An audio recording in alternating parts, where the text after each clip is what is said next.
Budget 2025 में अब कुछ ही दिन बाकी हैं।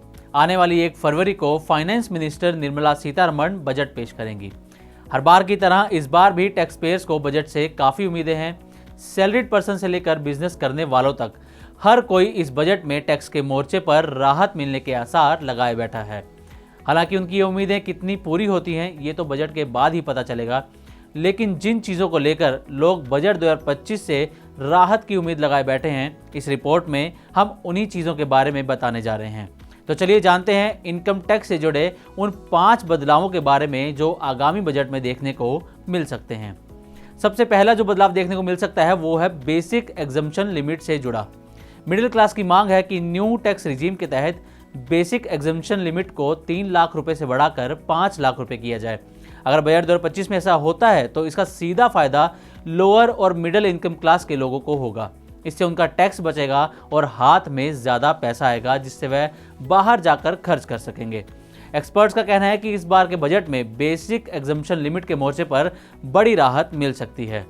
दूसरे बदलाव की बात करें तो बजट 2025 में स्टैंडर्ड डिडक्शन की लिमिट भी बढ़ाई जा सकती है। ओल्ड टैक्स रिजीम में स्टैंडर्ड डिडक्शन की लिमिट 50,000 रुपये है और न्यू टैक्स रिजीम के तहत इसकी लिमिट 75,000 रुपये है। एक्सपर्ट्स की सलाह है कि स्टैंडर्ड डिडक्शन की लिमिट को बढ़ाकर 1 लाख रुपये किया जाना चाहिए। उम्मीद जताई जा रही है कि सरकार इस बजट में डिडक्शन लिमिट को बढ़ाकर मिडिल क्लास को राहत दे सकती है, जिससे उनके पास खर्च करने योग्य आय बढ़ेगी।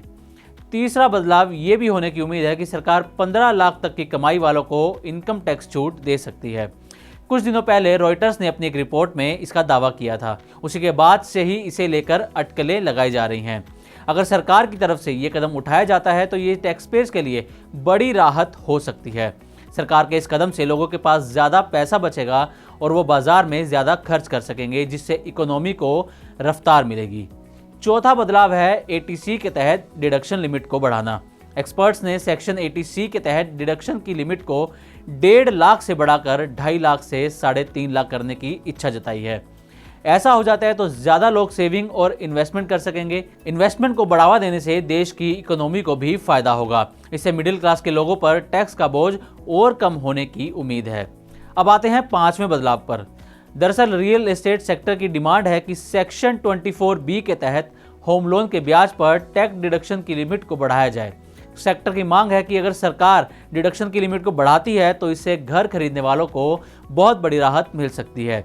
रियल एस्टेट सेक्टर के जानकारों का कहना है कि सरकार इस बजट में होम बायर्स के लिए इस तरह की बड़ी राहत देने पर विचार कर रही है। तो ये थी बजट 2025 में बदलाव को लेकर 5 प्रमुख उम्मीदें। हालांकि इनमें से कितनी उम्मीदें पूरी होती हैं ये तो 1 फरवरी को ही पता चलेगा। तो उम्मीद है कि हमारी ये रिपोर्ट आपको पसंद आएगी। इसी तरह की और भी खबरों के लिए देखते रहिए मनी 9।